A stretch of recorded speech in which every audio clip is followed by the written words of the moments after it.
नमस्कार, मी नाना आहिरे. आवाज in news मराठीमध्ये आपलं सर्वांचं मनपूर्वक स्वागत करतो. बघूया आजची महत्त्वाची बातमी.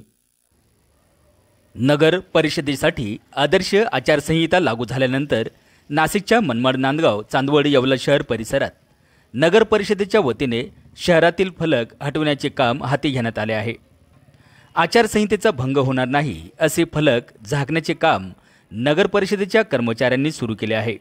गेल्या 8 दिवसांपासून शहरात नगर परिषदेच्या माध्यमातून अनेक इच्छुक व पक्षांच्या नेत्यांच्या निवडीचे अभिनंदनाचे फलक झळकत होते.